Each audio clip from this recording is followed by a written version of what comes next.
शहजादी ने तो देखने भर के लिए प्याला मुंह से लगाया, किंतु मदमस्त जादूगर एक ही बार में गटगट करके जहरीली शराब का पूरा प्याला पी गया।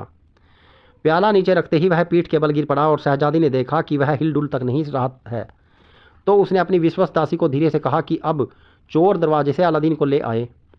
अलादीन अंदर आया तो उसने देखा कि वही दुष्ट जादूगर जो पहले उसका चच्चा बनकर उसके मौत के मुंह में झोंक आया था और इस समय भी उसकी पत्नी को उड़ाकर उसकी मौत का सामान कर चुका था, विष के प्रभाव से मरा पड़ा है।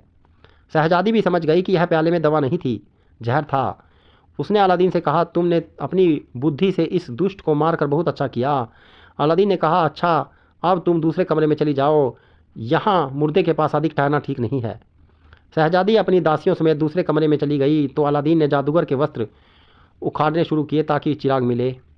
जैसा शहजादी की बात से मालूम था कि जादूगर उसी चिराग को कपड़ों की कई तहों में लपेटकर अपने सीने में बांधे रहता था। अलादीन ने चिराग निकालकर जादूगर की लाश को उसके वस्त्र यथावत पहना दिए। इसके बाद उसने चिराग को उठाकर हल्के से रगड़ा। तुरंत ही जीना खड़ा हुआ और विनीत भाव में कहने लगा कि मेरे लिए क्या आज्ञा है।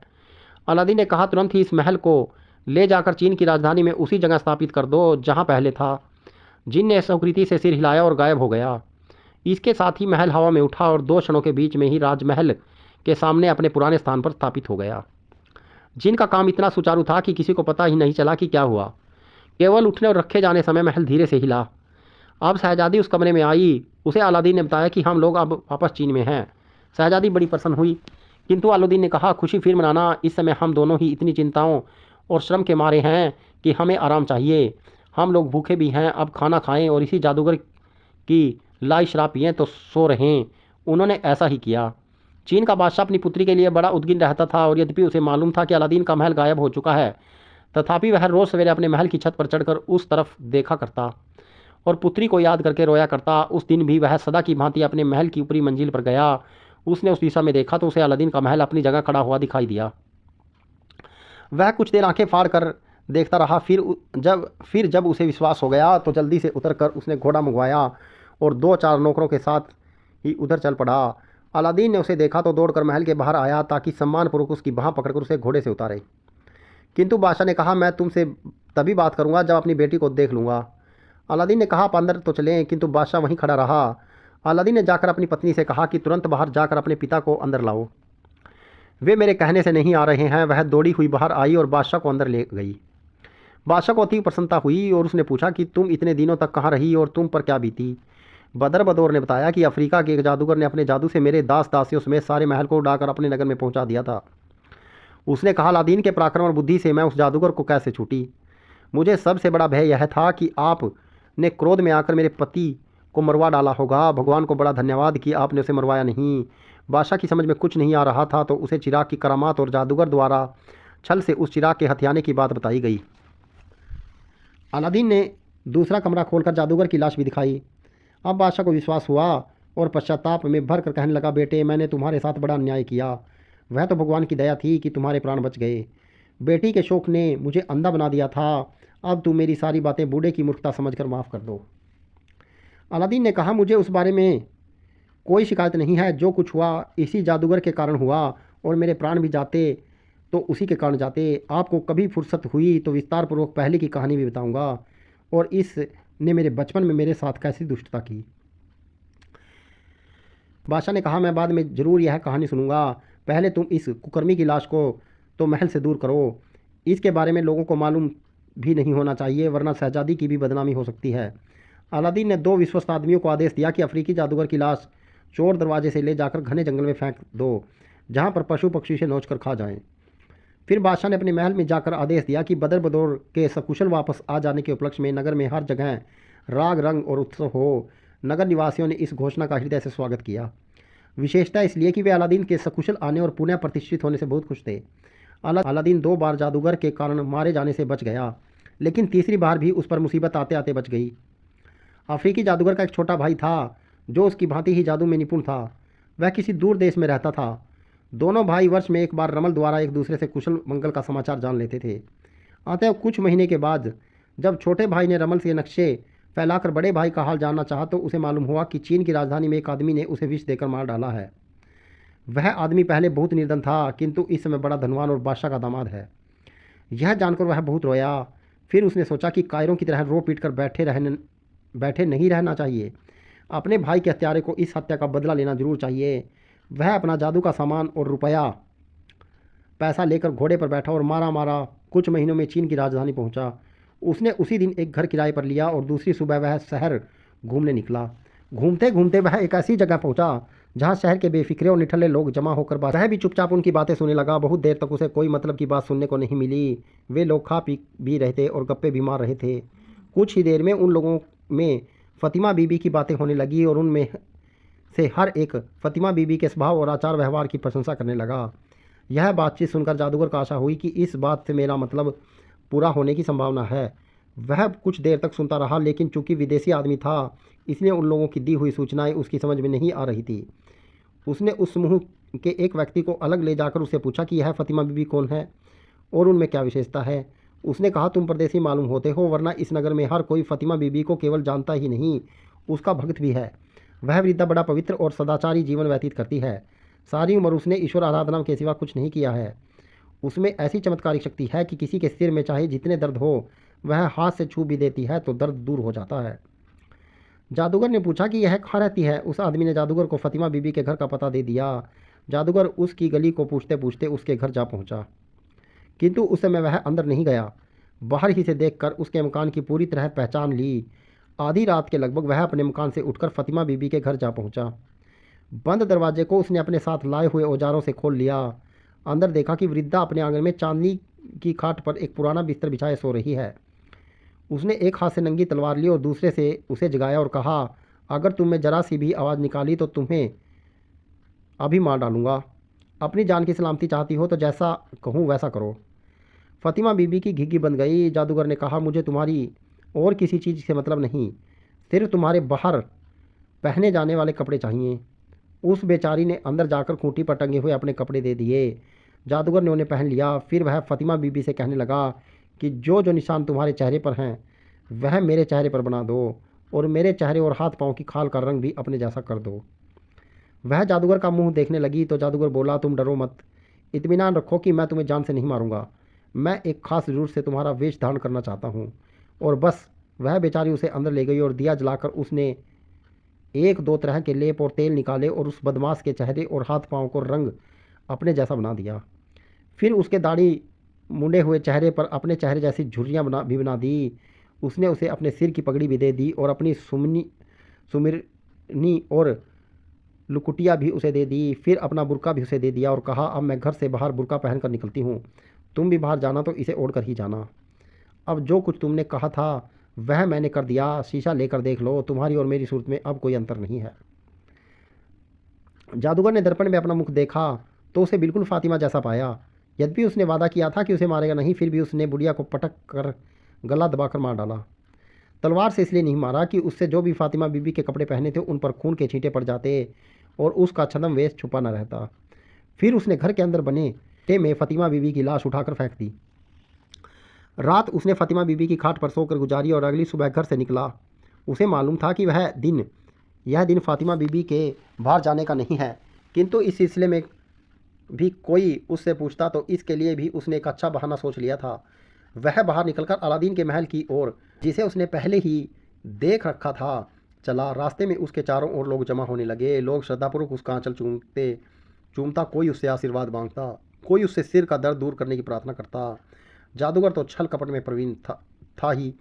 वह बराबर कुछ बुड़बुड़ाता जा रहा था, जैसे कोई पवित्र मंत्र पढ़ रहा हो। वह चाहता था कि लोगों की भीड़ अधिक से अधिक हो जाए, इसलिए जहाँ जल्दी से निपट सकता था वहाँ भी देर लगाता था। इस प्रकार जब वह अलादीन के महल के सामने पहुँचा तो बड़ी भीड़ जमा हो गई और बड़ा कोलाहल करने लगी।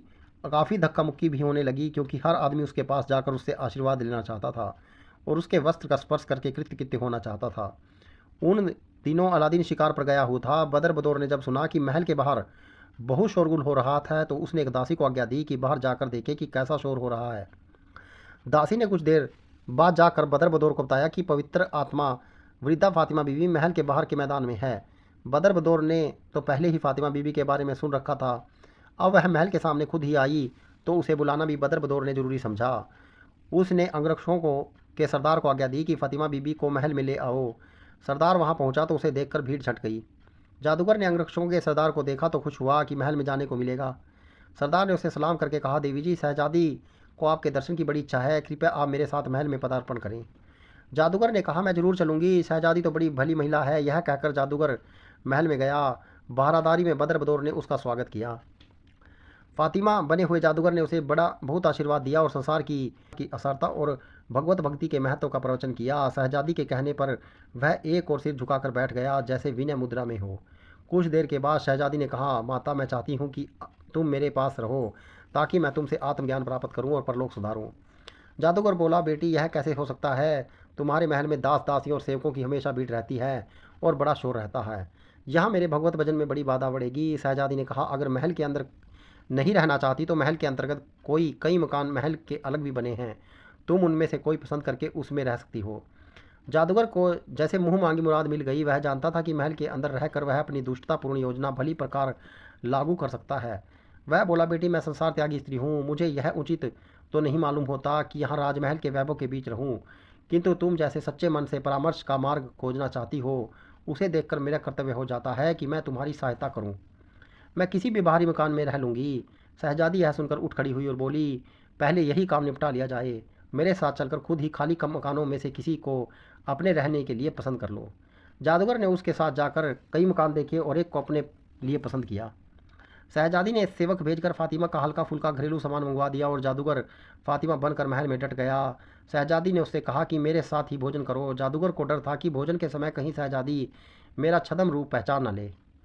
उसने हंसकर कहा, मुझे तुम्हारे तर माल से क्या लेना देना, मैं तो दिन में एक बार रोटी के कुछ टुकड़े मेवे की गिरी के साथ खाया करती हूँ, वह तुम मेरे यहाँ भेज देना। शहजादी बोली, ऐसा ही सही, मैं तुम्हारे लायक खाना भिजवाती हूँ, लेकिन तुम भोजन के बाद मेरे पास आना। यह कहकर शहजादी चली गई और उसने रोटी और मेवे जादूगर के लिए भिजवा दिए। जादूगर ने भोजन लाने वाले सेवक से कहा, जब शहजादी भोजन कर ले तो मुझे बताना। शहजादी के भोजन करने के बाद सेवक ने आकर उससे कहा कि शहजादी ने भोजन समाप्त कर लिया है और आपकी प्रतीक्षा में है। जादूगर उठकर बारादारी में गया जहाँ शहजादी बैठी थी।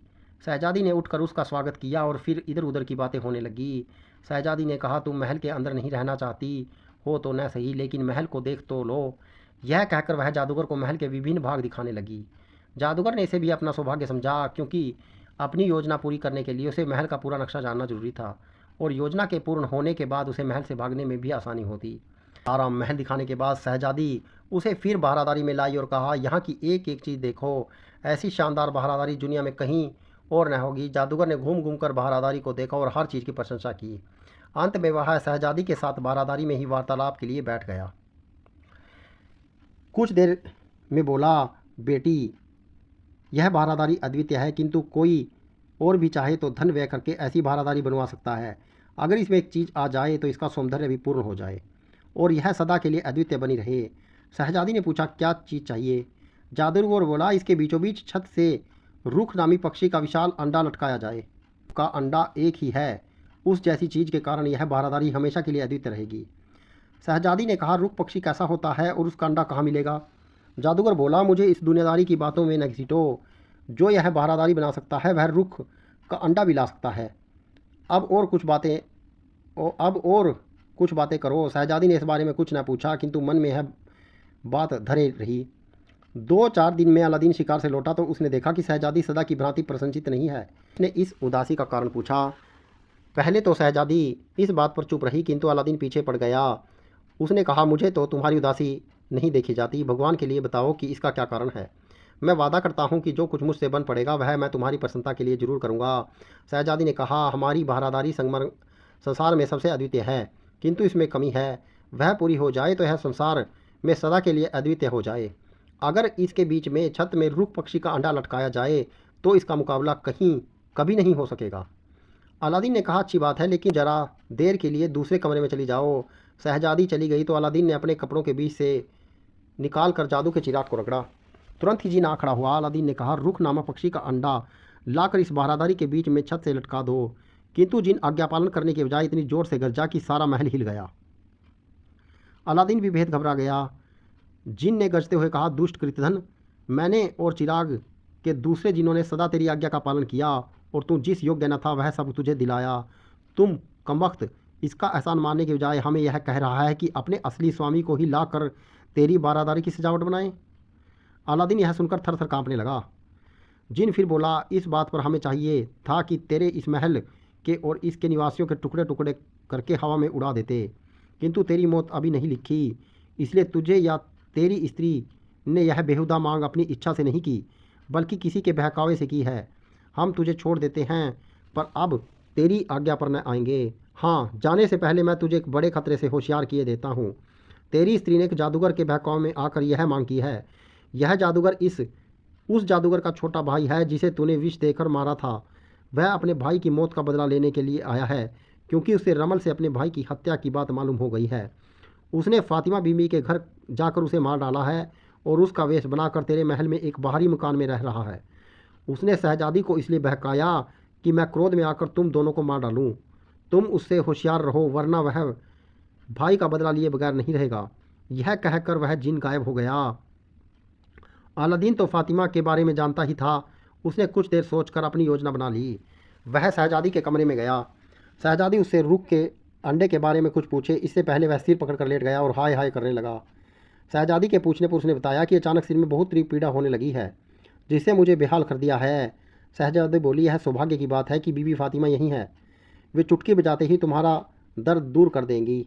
यह कहकर उसने एक सेवक से कहा कि बीबी फातिमा को बुला लाओ, मालिक के सिर में दर्द हो रहा है। जादूगर ने देखा कि जिन अलादीन को नहीं मारा तो वह खुद उसे मारने की तैयारी करके आया। अलादीन ने कहा, माताजी, मेरे सौभाग्य से आप यहाँ हैं, वरना मैं सिर दर्द के मारे मर ही जाता। आपकी कृपा हो तो मेरी पीड़ा एक क्षण में दूर हो सकती है।